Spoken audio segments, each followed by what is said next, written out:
दोस्तों, कहा जाता है कि जब आत्मा शरीर छोड़ देती है तो वह अदृश्य जगत में प्रवेश कर जाती है। लेकिन हर साल पितृपक्ष में हमारे पूर्वज, हमारे पितर स्वयं धरती पर आते हैं। वे केवल आशीर्वाद देने आते हैं, लेकिन अगर उन्हें याद न किया जाए, श्राद्ध न हो, तो वही आशीर्वाद श्राप बन जाता है। पितरों का यह समय सिर्फ एक धार्मिक परंपरा नहीं है, यह हमारे पूर्वजों के प्रति कृतज्ञता व्यक्त करने का सर्वोच्च अवसर है। आज हम आपको सुनाने जा रहे हैं पितृपक्ष की वह अद्भुत और पावन कथा, जिसे स्वयं भगवान श्री कृष्ण ने गरुड़ जी को सुनाई थी। विश्वास कीजिए, इस कथा का श्रवण मात्र से पाप नष्ट होते हैं, दुख दरिद्रता मिट जाती है और जीवन सुख समृद्धि से भर जाता है। तो आइए पूरे मन और श्रद्धा के साथ सुनते हैं यह अलौकिक कथा, जो न केवल आपके जीवन में प्रकाश भर देगी, बल्कि पितरों का आशीर्वाद भी आपको प्राप्त होगा। यह वही कथा है जिसे स्वयं भगवान श्री कृष्ण ने गरुड़ जी को सुनाई थी। जब गरुड़ जी ने विनम्र भाव से भगवान श्री कृष्ण से प्रश्न किया, हे प्रभु, पितृपक्ष का इतना महत्व क्यों है? इसमें क्या रहस्य छुपा है? और क्यों कहा जाता है कि इसे मानने से जीवन के सारे दोष मिट जाते हैं? तब भगवान श्री कृष्ण मुस्कुराए और बोले, गरुड़, पितृपक्ष का महत्व शब्दों में नहीं समा सकता। इसे समझने के लिए तुम्हें एक कथा सुननी होगी। इस कथा को सुनने मात्र से ही पितृदोष समाप्त होते हैं, जीवन से दुख और दरिद्रता दूर हो जाती है और घर परिवार में सुख और समृद्धि का वास होता है। और फिर भगवान श्री कृष्ण ने गरुड़ जी को वह अद्भुत कथा सुनानी आरंभ की। दोस्तों, आप भी इस कथा को ध्यानपूर्वक अवश्य सुने। इस कथा के श्रवण मात्र से मनुष्य के सभी पाप और दोष नष्ट हो जाते हैं, पितृदोष से मुक्ति मिलती है, सभी कर्ज उतर जाते हैं और धन धान्य तथा संपत्ति की प्राप्ति होती है। साथ ही सुंदर और गुणवान पत्नी का लाभ होता है, संतानहीन को संतान की प्राप्ति होती है। यह कथा अत्यंत महान है और विशेषकर पितृपक्ष में इसका श्रवण अवश्य करना चाहिए। इस कथा के सुनने से पितरदेव प्रसन्न होकर वरदान देते हैं। श्री कृष्ण कहते हैं, हे गरुड़, प्राचीन काल की बात है। रुचि नामक एक राजा थे। उन्होंने संसार के मोह माया को त्याग दिया और निर्भय होकर ब्रह्मचर्य का पालन करते हुए पृथ्वी पर विचरण करने लगे। वे संसार की सभी भोग विलास की वस्तुओं को छोड़ चुके थे। उन्होंने घर गृहस्थी से भी नाता तोड़ लिया था। वे केवल एक बार भोजन करते और अधिकतर समय वन में ही विचरण करते रहते थे। राजा रुचि को ऐसा वैराग्य धारण किए देख उनके पितृगण अत्यंत दुखी हो गए। उन्होंने सोचा, हमारा वंशज यदि इस प्रकार संन्यास ले लेगा तो वंश की वृद्धि कैसे होगी? इससे तो वंश नष्ट हो जाएगा। इस चिंता से व्याकुल होकर उन्होंने निश्चय किया कि वे स्वयं जाकर राजा रुचि से मिलेंगे और उन्हें वैराग्य का त्याग करने के लिए समझाएंगे। एक दिन जब राजा रुचि गहन ध्यान और तपस्या में लीन थे, तभी उनके समस्त पितृगण वहां प्रकट हुए। जब उन्होंने आंखें खोलीं, तो अपने सामने 4 दिव्य आत्माओं को खड़ा देखा। वे आश्चर्यचकित हो गए और प्रणाम करते हुए बोले, हे महान आत्माओं, आप कौन हैं और किस कारण से मुझे दर्शन देने आए हैं? वे दिव्य आत्माएं बोली, वत्स, हम तुम्हारे पूर्वज हैं। तुम्हारे इस वैराग्यपूर्ण आचरण से हम अत्यंत दुखी हैं, इसलिए तुमसे मिलने आए हैं। यह सुनकर राजा रुचि ने विनम्रता से कहा, हे पितृगण, आपके दर्शन से मैं धन्य हो गया, किंतु आप मेरे आचरण से दुखी क्यों हैं? मुझसे कौन सी भूल हो गई है? कृपया मुझे बताइए।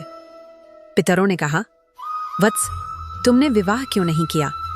विवाह स्वर्ग और मोक्ष प्राप्ति का श्रेष्ठ मार्ग है। गृहस्थ आश्रम के बिना मनुष्य का कल्याण नहीं होता।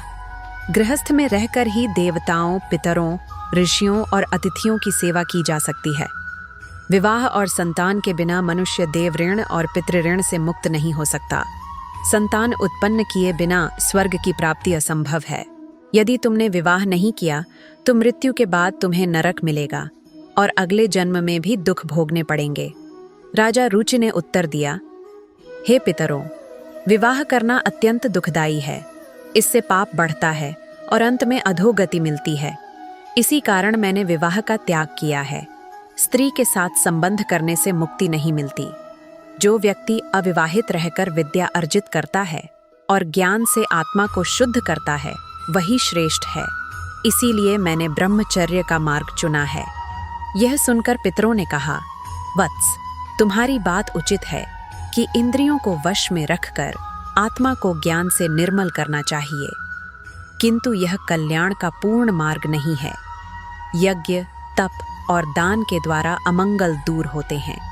जो शुभ और अशुभ कर्म फल की इच्छा रहित होकर किए जाते हैं, वे बंधन का कारण नहीं बनते। पूर्व कर्म का क्षय केवल भोग से ही होता है। पूर्व जन्म का जो पुण्य कर्म है, वह सुख दुख का भोग करने से निरंतर क्षीण होता रहता है। तब ऋषि रुचि ने कहा, हे पितामह, वेदों में कर्म मार्ग के प्रतिपादन द्वारा अविद्या और माया की पुष्टि की गई है। फिर आप मुझे विवाह करने के लिए क्यों प्रेरित कर रहे हैं? विवाह करने से तो मेरा अनिष्ट ही होगा।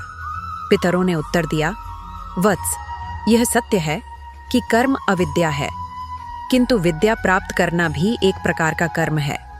शास्त्रों में जो विहित कर्म बताए गए हैं, सज्जन पुरुष उनका उल्लंघन नहीं करते। उन्हीं के पालन से मोक्ष की प्राप्ति होती है। शास्त्रों में विवाह का आदेश दिया गया है। विवाह ना करने वाले पुरुष को मुक्ति नहीं मिलती। संतान के बिना मोक्ष संभव नहीं है।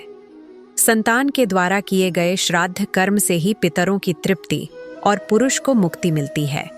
इसलिए हे पुत्र, तुम विधि पूर्वक विवाह करो। यदि विवाह नहीं करोगे तो तुम्हारे सभी कर्म व्यर्थ हो जाएंगे और तुम विफलता को ही प्राप्त करोगे।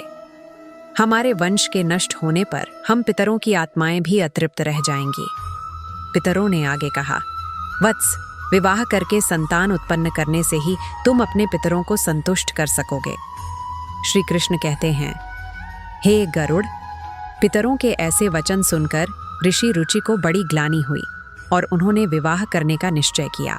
तब उन्होंने अपने पितरों से कहा, हे पितृगण, अब मैं वृद्ध हो गया हूँ, मुझे कौन अपनी कन्या देगा? वैसे भी वृद्धावस्था में विवाह करना अत्यंत कठिन है।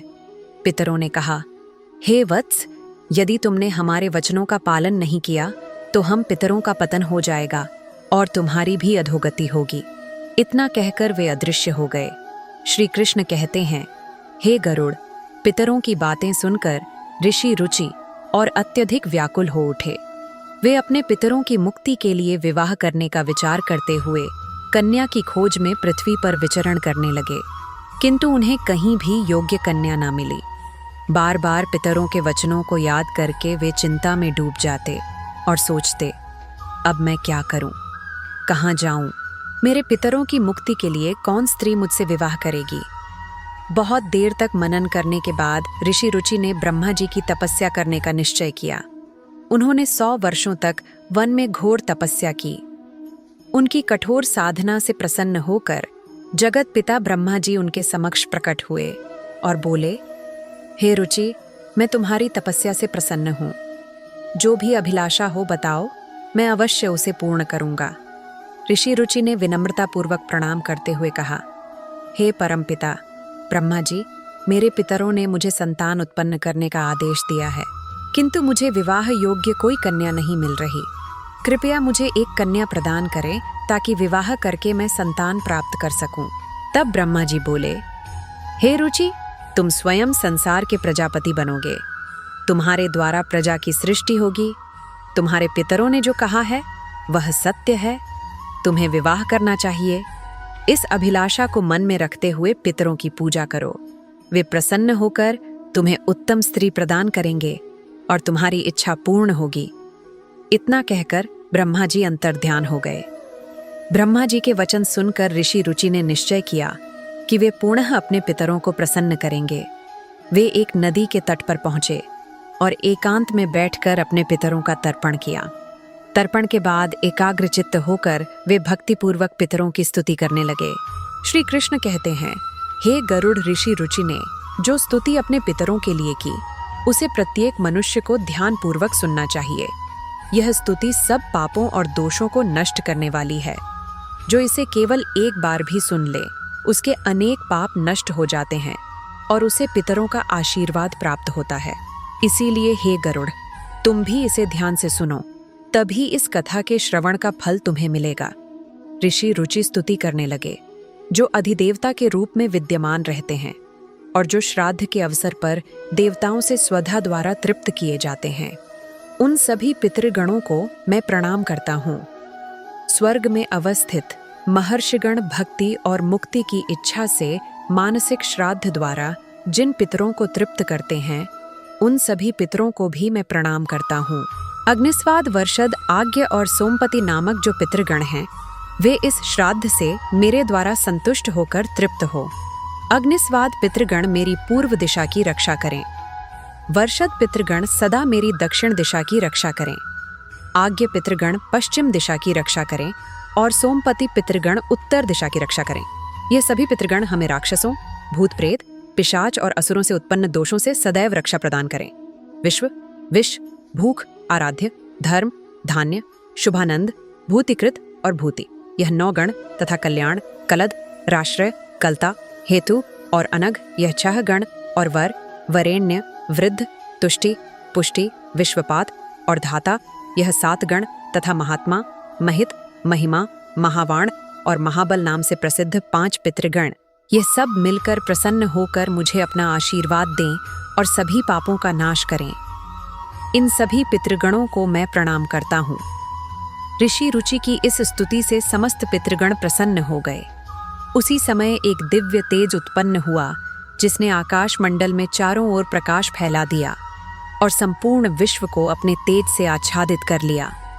उस अद्भुत प्रकाश को देखकर ऋषि रुचि घुटनों के बल बैठकर पुनः अपने पितरों की स्तुति करने लगे।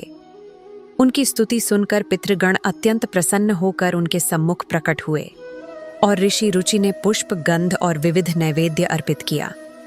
पितरों ने उन्हें स्वीकार किया और प्रकट होकर कहा, हे पुत्र, तुम्हारी स्तुति से हम अत्यंत प्रसन्न हैं, इसलिए अब निसंकोच अपनी इच्छा बताओ।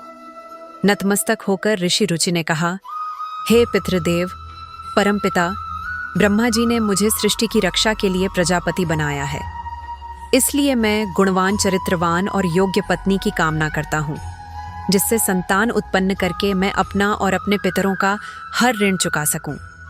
तब पितरों ने कहा, वत्स, इसी स्थान पर इसी क्षण तुम्हें उत्तम और मनोरमा पत्नी की प्राप्ति होगी। उसी से तुम्हें एक तेजस्वी पुत्र उत्पन्न होगा, जो बुद्धिमान और बलशाली होगा, और वह तीनों लोकों में प्रसिद्ध होगा। उसके भी अनेक महापराक्रमी और पृथ्वी का पालन करने वाले पुत्र होंगे। यह कहकर समस्त पितृगण आशीर्वाद देकर अंतर्ध्यान हो गए। पितरों के अंतर्ध्यान होते ही उनकी कृपा से उसी समय नदी के मध्य से एक अद्भुत दृश्य प्रकट हुआ। वहां एक अत्यंत सुंदर, मन को मोह लेने वाली अप्सरा प्रकट हुई। वह ऋषि रुचि के समीप आई और मधुर वाणी में बोली, हे ऋषिवर, श्रेष्ठ वरुण के पुत्र, महर्षि पुष्कर की एक अतिशय सुंदर कन्या है, जिसका नाम मानिनी है। मैं उसी रूपवती कन्या को आपके लिए पत्नी स्वरूप प्रदान करती हूँ। आप उससे विवाह करें। उस कन्या से आपको अतिशय बुद्धिमान पुत्र उत्पन्न होगा, जिसका नाम मनु होगा। इसके बाद प्रजापति रुचि ने उस अप्सरा द्वारा प्रदत्त कन्या मानिनी से विधि पूर्वक विवाह किया। श्री कृष्ण कहते हैं, हे गरुड़, इस प्रकार ऋषि रुचि ने अपने पितरों को प्रसन्न करके योग्य पत्नी प्राप्त की और अपने वंश की वृद्धि की। इसके बाद भगवान श्री कृष्ण ने गरुड़ जी को पितरों को प्रसन्न करने के अनेक उपाय बताए। उन्होंने कहा कि यह उपाय मनुष्य के जीवन से पितृदोष को समाप्त करते हैं और पितरों की कृपा प्राप्त करने में सहायक होते हैं। श्री कृष्ण ने कहा, पितरों को प्रसन्न करने का सबसे पहला और मुख्य उपाय तर्पण है। तर्पण का अर्थ है पितरों को जल अर्पित करना। पितृपक्ष में पवित्र जल लेकर काले तिल, दूध और कुश के साथ पितरों का आह्वान करते हुए श्रद्धा से जल अर्पण करना चाहिए। तर्पण करते समय ओम पितृभ्यः स्वधा नमः मंत्र का उच्चारण करने से पितर प्रसन्न होकर आशीर्वाद देते हैं। उन्होंने आगे कहा, श्राद्ध कर्म पितरों की तृप्ति के लिए अत्यंत आवश्यक है। इसमें पितरों के निमित्त सात्विक भोजन, फल और वस्त्र अर्पित किए जाते हैं। श्राद्ध करने वाले को ब्राह्मणों को भोजन कराना चाहिए और उन्हें वस्त्र व दक्षिणा देकर आशीर्वाद लेना चाहिए। श्राद्ध के दिन विशेष रूप से खीर, पूरी, सब्जी और अन्य सात्विक भोजन बनाकर पितरों को अर्पित करना चाहिए। तीसरा उपाय श्री कृष्ण ने बताया, गाय, ब्राह्मण और अन्य जीवों को भोजन कराना। विशेषकर गाय, कुत्ते और कौवे को भोजन देने से पितर तृप्त होते हैं। श्राद्ध के दिन गाय को रोटी और हरी घास तथा कौवे को चावल और खीर अर्पित करना विशेष शुभ माना जाता है। इससे पितरों की कृपा मिलती है और पितृदोष का नाश होता है। फिर श्री कृष्ण ने कहा, पीपल और तुलसी के वृक्ष की पूजा करना भी पितरों को प्रसन्न करने का श्रेष्ठ उपाय है। पीपल का वृक्ष पितृगणों का निवास स्थान माना जाता है, जबकि तुलसी देवी लक्ष्मी का प्रतीक है। श्राद्ध के दिन पीपल और तुलसी की पूजा करके तथा पीपल के नीचे दीप जलाकर पितरों को तृप्त किया जाता है। इससे पितर प्रसन्न होकर परिवार को सुख, समृद्धि और आशीर्वाद प्रदान करते हैं। भगवान श्री कृष्ण ने गरुड़ जी से कहा, जो व्यक्ति पितृदोष से पीड़ित होता है उसे गया जी या अन्य पवित्र तीर्थों पर जाकर पिंडदान करना चाहिए। गया जी में किया गया पिंडदान पितरों को संतुष्ट करता है। वे मोक्ष प्राप्त करते हैं और अपने वंशजों को आशीर्वाद देते हैं। पिंडदान के समय काले तिल, कुश और चावल का उपयोग कर पितरों को अर्पण करना चाहिए। यह प्रक्रिया उनकी आत्मा को शांति और तृप्ति देती है। श्री कृष्ण आगे कहते हैं, पितरों को प्रसन्न करने के लिए श्राद्ध पक्ष में व्रत रखना चाहिए। इस समय सात्विक आहार ग्रहण करना चाहिए और ब्रह्मचर्य का पालन करना चाहिए। श्राद्ध पक्ष में मांस, मदिरा और तामसिक आहार का सेवन नहीं करना चाहिए। व्रत के दौरान भगवान विष्णु, शिव और देवी लक्ष्मी की आराधना करनी चाहिए। इससे पितरों की आत्मा को शांति मिलती है और वे प्रसन्न होकर आशीर्वाद देते हैं। भगवान श्री कृष्ण ने बताया, पितरों को संतुष्ट करने का एक और विशेष उपाय है अन्नदान और वस्त्रदान। गरीबों, ब्राह्मणों और साधुओं को भोजन और वस्त्र अर्पित करने से पितरों की आत्मा तृप्त होती है। श्राद्ध पक्ष में किया गया यह दान मनुष्य को अपार पुण्य देता है और पितृदोष से मुक्ति दिलाता है। पितरों की कृपा से परिवार में सुख समृद्धि बनी रहती है। उन्होंने कहा, पवित्र नदियों विशेषकर गंगा में स्नान करके पितरों के लिए जल अर्पित करना अत्यंत शुभ माना जाता है। गंगा जल पितरों की तृप्ति का सर्वोत्तम माध्यम है। इससे पितृदोष समाप्त होता है और व्यक्ति के पाप धुल जाते हैं। गंगा स्नान से पितरों की आत्मा को शांति मिलती है और वे प्रसन्न होकर वंशजों को आशीर्वाद देते हैं। श्री कृष्ण ने यह भी बताया, पितरों को प्रसन्न करने के लिए सत्संग में सम्मिलित होना और पवित्र ग्रंथों का पाठ करना चाहिए। विशेष रूप से भगवद गीता का 11वां अध्याय पढ़ना अत्यंत लाभकारी है। इसके पाठ से पितरों की आत्मा को शांति मिलती है और वंशजों पर उनकी कृपा बनी रहती है। श्री कृष्ण ने अंत में कहा, जो भी व्यक्ति इन उपायों को श्रद्धा और विश्वास के साथ करता है उसे जीवन में सभी प्रकार के सुख और समृद्धि प्राप्त होते हैं। पितृदोष से मुक्ति मिलती है और परिवार में शांति बनी रहती है। हे गरुड़, जो इन उपायों का पालन करता है उसके पितर सदैव प्रसन्न रहते हैं। दोस्तों, इस प्रकार गरुड़ पुराण में पितृपक्ष की कथा और पितरों को प्रसन्न करने के उपायों का विस्तार से वर्णन मिलता है। यह कथा हमें सिखाती है कि पितरों की सेवा और तर्पण करना हर मनुष्य का परम कर्तव्य है। दोस्तों, हम सब आज जो हैं वो हमारे पूर्वजों की वजह से हैं। उनकी तपस्या, उनका संघर्ष और उनके संस्कार ही हमारी सबसे बड़ी पूंजी हैं। और जब हम उन्हें श्रद्धा से स्मरण करते हैं तो वे हमें अदृश्य आशीर्वाद देकर जीवन की हर कठिनाई आसान कर देते हैं। याद रखिए, पितरों का आशीर्वाद हो तो दरिद्रता भी वैभव बन जाती है, और यदि पितरों का श्राप हो तो राज सिंहासन भी कांटों की सेज बन जाता है। इसलिए इस पितृपक्ष में अपने पूर्वजों को जल, अन्न और श्रद्धा अर्पित कीजिए। यह केवल एक कर्म कांड नहीं बल्कि अपने जड़ों को सींचने का तरीका है। आइए हम सब मिलकर मन से कहें, ओम पितृदेवाय नमः, और प्रार्थना करें कि हमारे पितर सदैव प्रसन्न रहें और हमें सुख, शांति और समृद्धि का आशीर्वाद दें। और अगर ये वीडियो आपको अच्छी लगी हो तो लाइक, शेयर और सब्सक्राइब करना न भूलें। आपका जीवन सदा खुशियों से भरा रहे। धन्यवाद। जय श्री कृष्ण।